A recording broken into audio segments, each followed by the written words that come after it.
So I have a quick question to ask. Um, would you ever like the thought or the idea of becoming a dependent for your family, for your children? Say, for example, I'm in my 50s, I'm 55.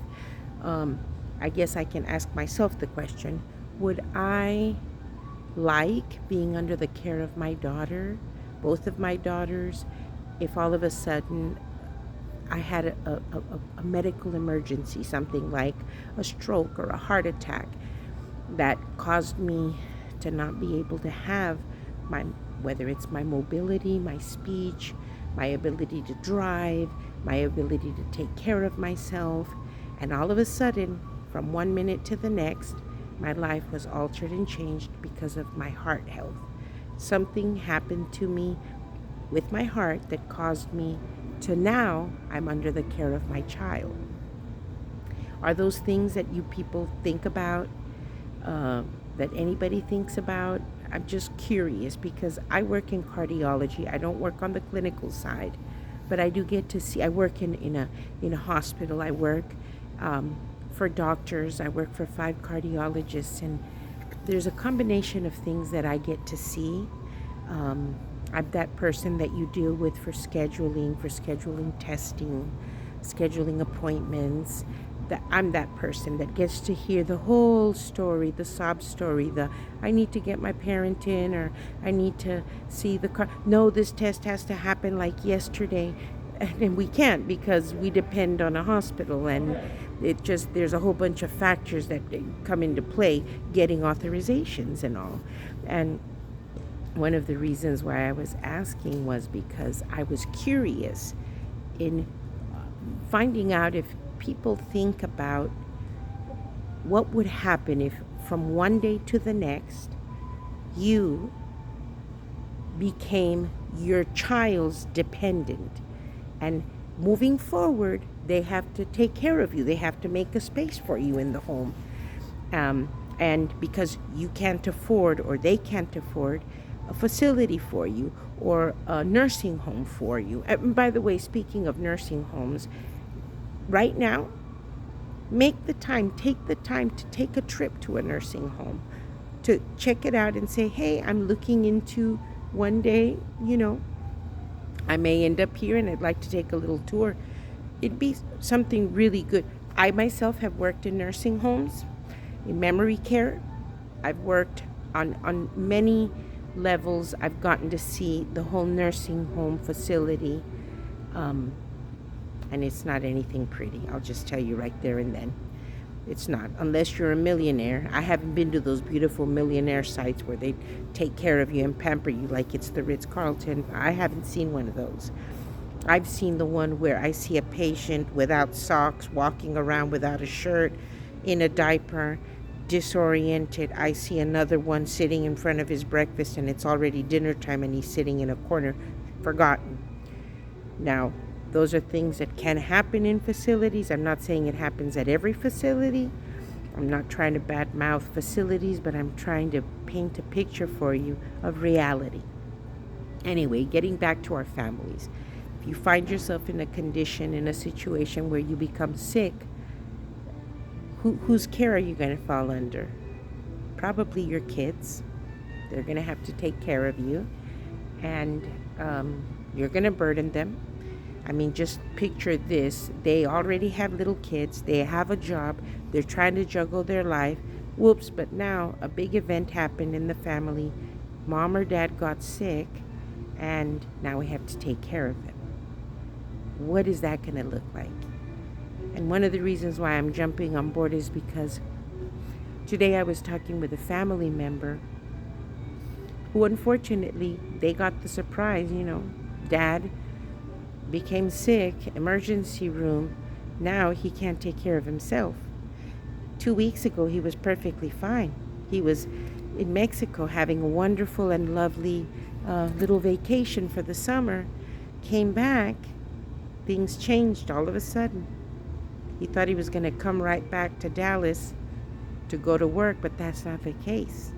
The case is that now he's under the care of his daughter, and his daughter happens to have 3 children, and they already have a difficult trying to budget everything. So I just wanted to paint the picture for you. If you are not taking care of your health, if you even if you eat once a week out and you're buying your food, not preparing your food at home, you're doing yourself a disservice. If you smoke, if you drink, boom, that right there, you're already not taking care of your health. And right now your battery's working, but the time will come when it's going to run low and you're going to get sick. And when you get sick, who's going to take care of you? Whose hands are you going to fall in? Whose burden are you going to become? And there's a quick fix to that. Take care of your health. Eat right. Make good food choices. Exercise regularly. I just don't understand. Now that I've incorporated these things in my life, I think back on how often I was giving McDonald's my money, Burger King my money, Wendy's my money, Kentucky Fried Chicken my money, the taco places my money. Where else? Chinese food, oh my goodness, fried rice. What else? What else did I spend my money on? Fast food, pupusas. Oh my good, if you don't know what pupusas are, you know what? I don't want you to know what they are. But I used to spend so much money on eating fast food.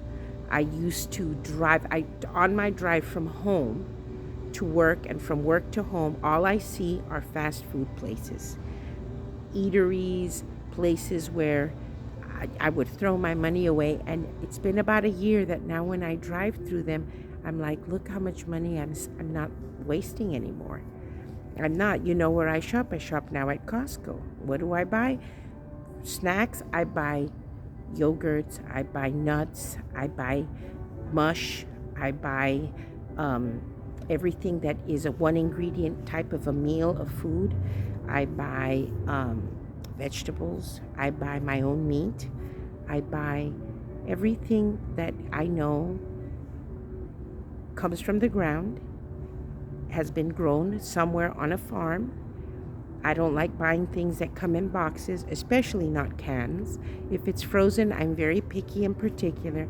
And I will tell you this, my life has really changed. My blood pressure, the other day, I was getting my blood pressure checked at the doctor's office, and she said, wow, picture perfect, textbook perfect, is what she said.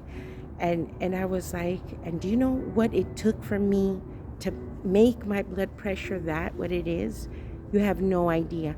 And she asked me, she's like, what did you do? How did you do that? I see so many people that can't lower their blood pressure. Food. That was all I had to do, was change what I ate. And I exercise now. And I'm still on a journey. I will say this. I love fruit. And that's probably my biggest downfall. When I eat fruit, I don't know how to moderate. So anything that you don't do in moderation is not good. I probably could be losing weight a lot faster. I like to eat good food. I do love food. I'm not going to lie. I do have a problem with food, so I have to be very careful what I'm eating. But people, take care of your health. Watch what you eat. Don't go to a drive-through. Don't buy chocolate, sugar, sodas. All of that, all of those things. I'm not saying don't ever eat them. No, what I'm saying is maybe as a treat once every 2 weeks, give yourself a treat.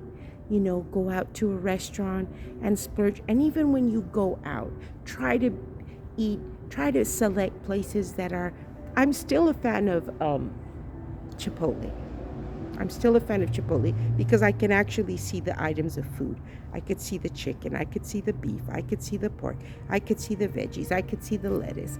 Those are foods that I would rather you eat than a burger and who knows what kind of, the poorest quality of meat, the bread. And what I'm trying to say is, just think about you if you would like to be under the care of your family member.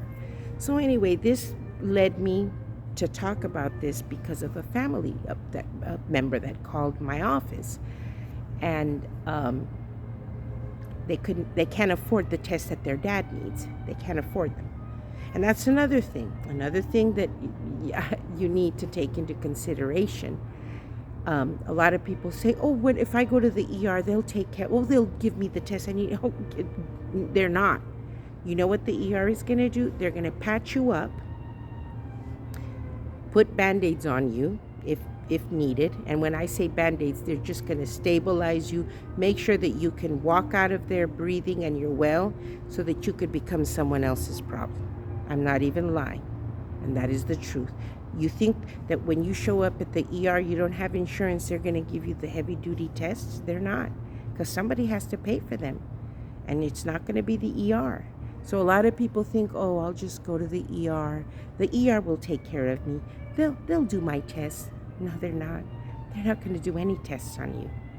Not at all. What they'll do is for the emergency, in the emergency, if they think that, yes, of course, if there's a blockage and they have to go in with surgery, yes, I'm not saying they're not going to do that. What I'm saying is a lot of people use the ER like it's their doctor.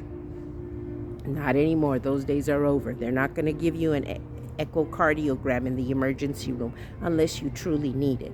If they think you're okay, they stabilized you, you're okay, they're going to send you home with some statins, with some blood pressure medication. They're going to tell you to follow up with a cardiologist, and you're probably not going to follow up.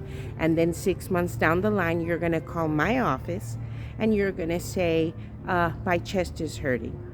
My blood pressure, oh, my racing heart won't stop. Or, oh, I can't, I'm in short of breath. And all of the things I listen to. So I just wanted to bring to your attention, because I have a family who is trying to get their dad tested and they can't afford the tests. And there's nothing we can do about that. And then when I look at the age of the dad, what? The dad is 58. I'm like, what did he do all of these years? What type of a lifestyle? And then you read the chart, you read everything. Heavy drinker, heavy smoker, overweight. These are the things that you look at every single day. I look at them. I've had to make changes in my life in the last 24 months. I've made drastic changes in my life, and I've lost a lot of weight, and I'm still hoping to lose more for health. You know, this nonsense of trying to get healthy for looks, I'm past that. Trying to get healthy for life, trying to get healthy so I don't become my kids' dependent. That's what I'm trying to work hard at. So anyway, I know I sound mad or upset or like I'm scolding you, and I'm not trying to do that. I'm just trying to emphasize how important it is for you to take control of your life. And just like if I told you, would you take your blanket and your pillow, your favorite slippers, and go live with your daughter, your son, and make a little corner in their home so that they can take care of you? You wouldn't do that today. No. But you would, because you would have no other choice if you fell ill. And all of a sudden, you see yourself in a situation where you've become a heart patient, and now they have to take care of you. So be very mindful of what can happen to you. Unless you're Jeff Bezos and you can afford 24-hour care, then keep eating how you're eating. Keep doing what you're doing. But if you're not, be mindful, because somebody's going to have to take care of your butt. Who is it going to be? Are you going to burden your family? Are you going to burden their pocketbook because they're not going to be able to afford your testing? And a lot of people think the ER is going to take care. The ER is not going to take care of you. A lot of people think, well, I can go get Medicaid. Well, guess what? The family that I have has Medicaid and still has to pay for the testing. So boom, there you go. So don't trust the system. Don't assume somebody's going to take care of me. That somebody is going to be your family that you're going to burden. So people, take care of your health. Watch what you eat. Don't give your money to these fast food places. If you're going to eat out, at least be mindful. Try to pick places like Cava, places like Chipotle, go to Whole Foods. This is what I do now. When I'm hungry, I go to Sprouts and I go to their grab and go. I go to their grab and go and I see food that has been prepared. I see a salad. They already have it there, all prepared with the fork. Fruit. If I feel like eating something sweet, I buy myself a whole bag of grapes, and that's what I eat all day long, is the bag of grapes. I get fresh foods, Whole Foods. They have soups there. Go and buy a soup there. They have salad bars there. There's so many things you can do to make your life better. Alcohol, guys, alcohol is very bad for your system. Very, very bad. And with time, and when you're young, you think everything is okay, but it's not. Consuming alcohol every weekend is not a good idea. That is not. And again, like I said, you're doing okay right now. So thinking about health is the last thing on your mind. And it's sad. It's sad because, like I said, heart attacks, strokes come to you like a thief in the night. Boom, all of a sudden, it happened. Look at Hulk Hogan. He wasn't supposed to die. He was not. He was supposed to wake up, and he should be alive today and right now, but he wasn't. And he's still fairly young, very young. He was barely 70, 71. That is young. You can live to be 90 and still live a healthy life. You truly can. We just haven't tapped into that type of a lifestyle. Anyway, guys, I'm going to run. I hope that I didn't sound like I was scolding you guys. It's just that I was trying to help a family, trying to understand what happened. They're surprised that now they're the caregiver of their father, and their little summer vacation in Mexico was cut short because dad got sick, and now he's going to be sick for the rest of his life, and who knows how long he's going to live. Who knows? They can't even afford the tests. And I'm just asking you all to be mindful. Take care of your life, of your body. We only live once. We only have one body, and you might as well take advantage. If you can start fixing your body right now, I promise you that for the first week, you're going to feel amazing. Stop the sugar, stop the sodas, stop the smoking, stop the alcohol. Those are so damaging. Anyway, again, I can go on and on and on. I think I've said enough. I love you guys. Take care of yourself, and don't let a terrible diagnosis change your entire trajectory, your entire life. Those plans that you were having later in life for when you retire, they may never happen if you don't take care of your health. Yeah, look at me, because of drinking, neuropathy. I always told myself, when I retire, I'm going to go to Europe. I'm going to go here. I'm going to go there. Guess what? I can now, but I can't even walk long. I can't take long walks. I can't go to the cities in Europe where you can't. There's no other way to get around it but by foot. So those dreams are pretty much gone. The ability to travel when you're sick, when you're not the healthiest, is terrible. So I'm telling you, there's so many things to factor in. And I could have probably done this video a lot more organized, hit every point that I really wanted to hit. But I think that you get the picture of what I'm trying to say. So take care of yourself. You only have one life. And unless you want your children to change your diapers, eat right, exercise, go swimming. God bless you and take care.